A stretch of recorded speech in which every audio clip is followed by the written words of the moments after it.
Bonjour à tous. Le 29 novembre dernier, nous avons, avec le premier dimanche de l'Avent, amorcé dans un contexte certes particulièrement difficile en cette année 2020, notre préparation à Noël. Et à cette occasion, il nous a été rappelé combien l'Avent, Adventus en latin, est le temps de l'attente, le temps de la préparation en vue d'accueillir celui qui vient. Et celui qui vient, c'est Jésus, le Fils de Dieu, l'Emmanuel, Dieu avec nous. Une venue et une présence, bienvenue, excusez la tautologie. Alors que la pandémie de coronavirus et les mesures de confinement qui l'accompagnent tendent à nous plonger toujours plus dans une solitude, voire un isolement qui nous coupe chaque jour un peu plus de toute relation physique, pourtant essentielle à notre épanouissement.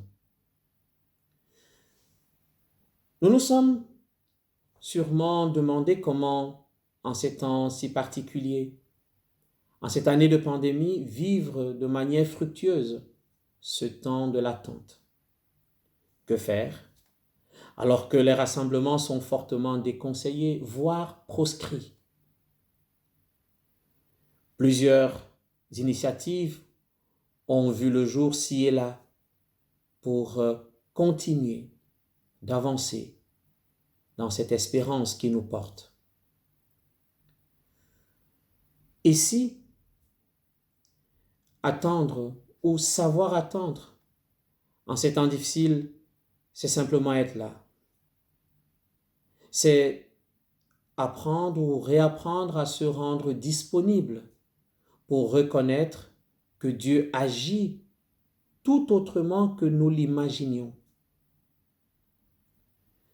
Nos projets de réveillon, de fête, de retrouvailles en famille se voient ainsi bousculés, chamboulés. Mais l'action de Dieu, pour autant, se réalise continuellement, autrement. Et si attendre, c'est simplement apprendre à discerner comment l'action de Dieu se réalise autrement aujourd'hui dans ma vie.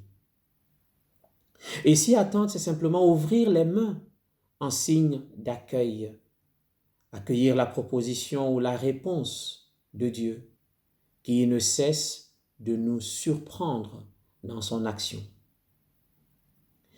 Et si attendre, c'est simplement reconnaître que nous avons parfois du mal à exprimer par des paroles, des mots, notre désir le plus intérieur. Et si attendre, c'est simplement faire silence pour que la parole de Dieu résonne davantage en moi.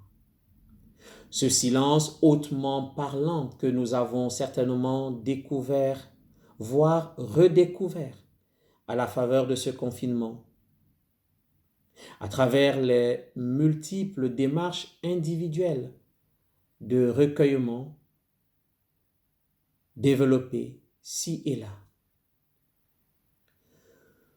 Toutes ces attitudes rejoignent celles de Marie au moment de l'Annonciation.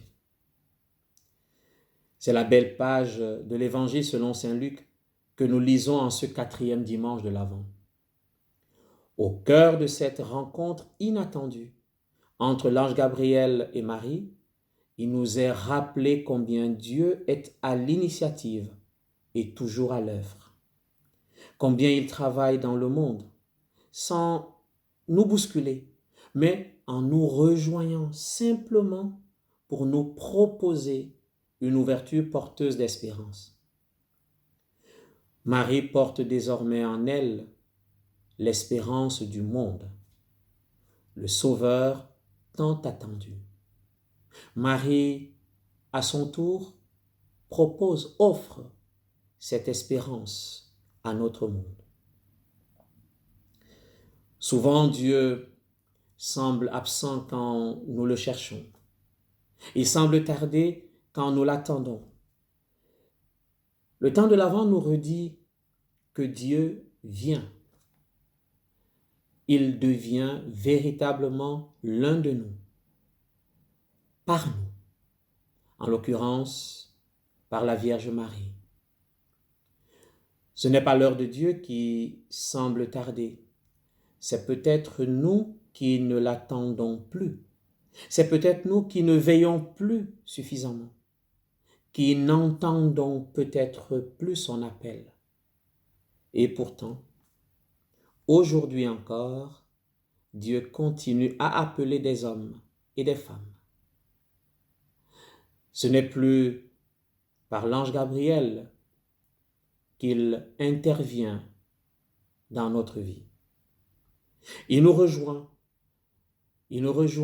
quotidiennement par ces hommes et ces femmes qu'il met sur notre route. Des personnes qui incarnent pour nous sa présence et sa sollicitude, sa tendresse et sa justice.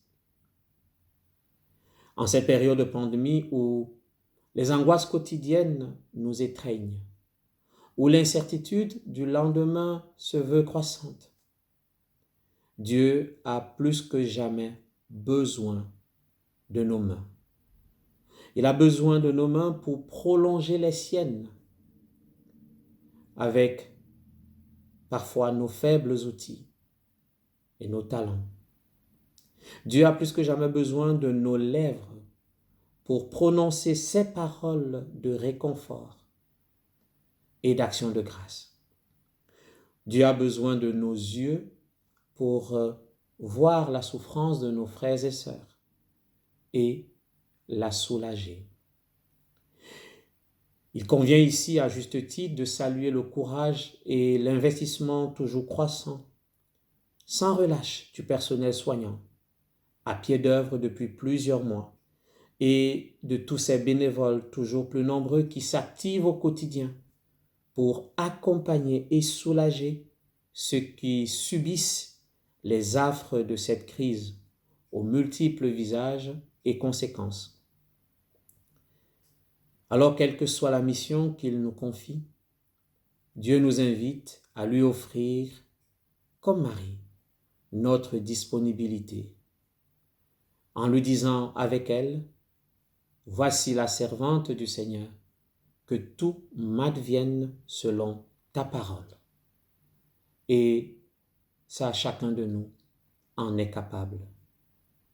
Joyeux Noël.